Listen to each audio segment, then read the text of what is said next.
Ghost of a Memory by Phoenix Boy. Chapter 7. 2 days later, one Saturday, he was standing on a dueling platform in the middle of the Great Hall, wondering how in Merlin's name Albus had managed to get him into this. A dueling club? After the complete failure of the last one? The man had finally lost it. Despite his doubts, the floor around the stage was filling rapidly. Although young Professor Evans was a very popular teacher with all of the houses, not just Slytherin, no one wanted to miss the opportunity of seeing him thrashed by the headmaster. Just like watching Professor Snape murder Lockhart, it was an opportunity that was too good to miss. Little did they know that James Evans had no intention of losing. James also noticed that a number of the staff were lurking in the background, wanting to see if their colleague could actually live up to his boasts. He couldn't actually see Severus. The man was far too experienced to spy for that, but he was sure he was lurking in the shadows somewhere. James wondered for a moment whether Draco had told him who he was to share the honor of being young Harry's godfather with. He was sorry he'd missed it. It could have been very amusing watching Draco run for his life. At last, the doors shut behind the last of the students, and James called for silence. He got it immediately.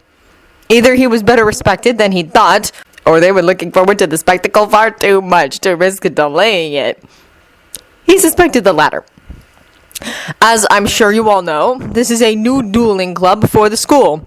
It will be open to all years and all houses, though we might divide into groups if the turnout continues to be this high. Dueling is an ancient art filled with rituals that are invariably carried out in exhibition duels, and almost nowhere else. In battle, the rules are completely discarded except in a few strange cases. I will be teaching you both methods. It is certainly a skill that no wizard or witch should be without. Before we begin anything, the headmaster has kindly agreed to duel against me in a match that should prove very interesting for all concerned. Both of us are experienced duelers, and because of this, I will erect a barrier around the dueling platform to prevent any stray hexes hitting members of the audience. I have no idea what Professor Dumbledore has planned for me, but it is likely to be nasty. If you are ready, sir, shall we begin? Albus Dumbledore smiled slightly at him and climbed onto the platform about 10 meters away from him. With an easy wave of his wand, a shimmering but perfectly transparent barrier formed around them, and James' wand came forward into a ready position, prepared for any attack. They bowed slightly, their eyes never leaving their opponent. As he straightened, Albus sent off a hex at James, who somersaulted easily out of the way, sending back a Gladius hex mid-tumble in response. It deflected harmlessly off his opponent's shield. After that, the hexes, curses, and jinxes came thick and fast. Albus stood his ground. He was, after all, getting a bit elderly for the energetic tumbling that the younger man favored. This worked up to a point, but his shield was rapidly wearing down, although James doubted any of the students would be able to notice that. Still focused, he vaulted forwards above the path of any oncoming hex, using a small amount of wandless magic to aid him in gaining height. As he landed, he channeled his power into a powerful, tightly wound stunning hex. Albus knew he was finished even before it touched his shield.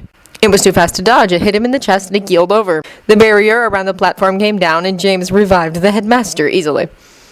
The students looked stunned, disbelieving. The teachers weren't much better, but those he could see looked at the young dueling master with a grudging respect. In all of their lives, they had never seen anyone defeat Albus Dumbledore in a duel. "Are you okay, Albus?" James asked, offering him a hand up. "I'll be very stiff in the morning, but yes, my boy, I'm fine. My brother taught you well." "I'm sure he'll be pleased to hear you say so. Thank you for your assistance." "Always welcome. I hope it was challenging enough for you." "You, sir, could never be an easy target."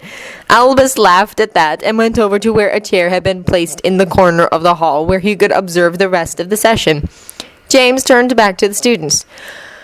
"As you see, dueling takes great skill and a great deal of practice and training. We'll start with the etiquette concerning the beginning of a formal duel. Then you can start practicing a few moves. Mr. Barbary, perhaps you could come up here and assist me with a short demonstration. I'd look terribly strange doing it alone." The seventh year wearily climbed up onto the stage and stood facing James about 5 meters away. "That's right. Take your wand out and hold it in front of you, ready to cast a spell. First, we bow to each other." Then we turn and walk 10 paces away from each other. That's so that when we begin dueling, there's less risk of being hit at the beginning with a short-range curse. Then we turn back and can begin whenever we choose. However, at the moment, I'm not ready for another duel, so Samuel will have to wait a while for his chance. The first dueling charm we'll try out is one of the most important, and I'm sure many of you will already know it. However, it's worth going over it again. The incantation is Expelliarmus. Try it.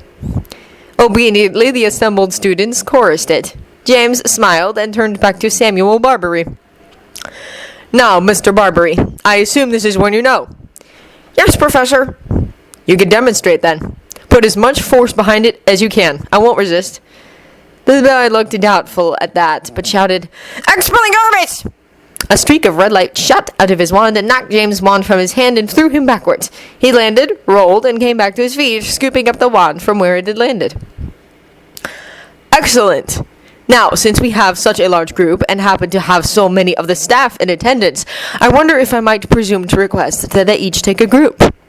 He looked at the headmaster, who nodded to him. Thank you. I'll stay in here with the first years. Professor Flitwick, could you take the second years? Professor McGonagall, I'd be grateful if you'd take the third years. Professor Sprout, the fourth years are yours. Professor Sinistra, if you would. The fifth years will require some assistance. Professor Dumbledore has kindly agreed to take the 6th years, and the 7th years,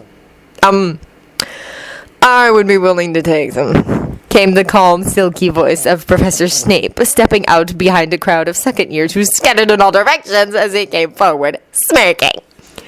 Thank you, I'm sure they will benefit from your expertise. A number of the older students blanched. Of course, once this club is established, I'll take different groups at different times, and it won't be necessary for me to impose again. They relaxed again. James raised an eyebrow at Severus, whose smirk widened, if anything. He definitely hadn't lost his touch over the years as he swept out of the hall, his assigned students trailing in his wake. The next evening, James was sitting in the staff room, marking papers. He knew he shouldn't have left it to the last minute. Really, he did. It was just he'd had to write to Aberforth, and then he'd had a training session with the Quidditch team. Then there'd been the dueling club. It wasn't his fault! James, Severus said from behind him, I am glad to see that you sustained no physical injuries whilst attempting to pound some knowledge into the vacuum that passes as a brain for most of the first years. James sighed at the insinuation that he had sustained some mental injury and turned to face him. Did you need something, Severus? I was merely curious as to how you managed to convince Mr. Malfoy that you were suitable material for his son's godfather when you are in fact 2 years younger than him. To start with, I'm not 2 years younger. I believe it's closer to 2 months.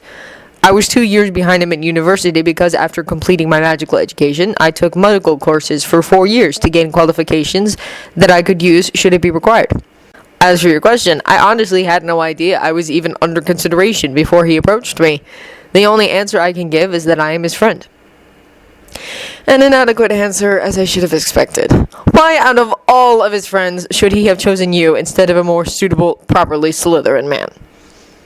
How Slytherin am I? James asked wryly. I'm Slytherin enough to be sorted into Merlin House.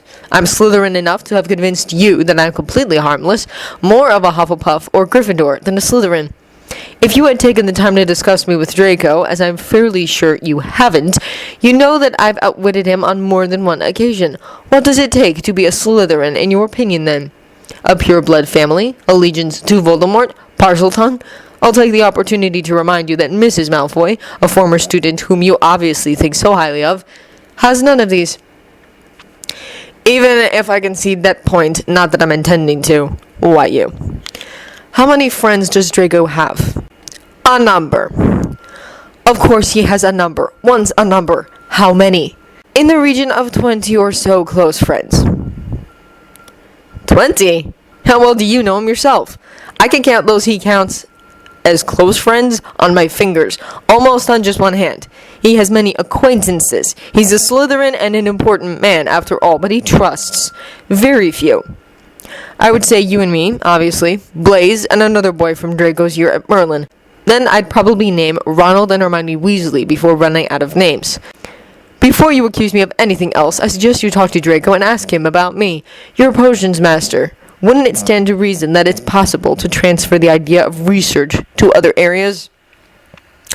Touche, Mr. Evans. I would, however, advise that you didn't leave your marking until the last minute. It not only puts more pressure on you, but means that your grading is likely to be inconsistent, and the essays less thoroughly read. With that last jab, he left. James groaned and got back to his work. Despite the source, it was good advice. Was Draco really right? Was this really how he treated people he liked? He was so confusing! He hoped his friend was right. What? And he just thought that he hoped Severus Snape liked him, even just as friends. That was just plain weird. Then again, if the man didn't insist on those 15th century robes and actually wore dressers for a change, leather ones preferably, he wouldn't look too bad. Right. Be honest, he'd look more than just okay. He'd look damn good.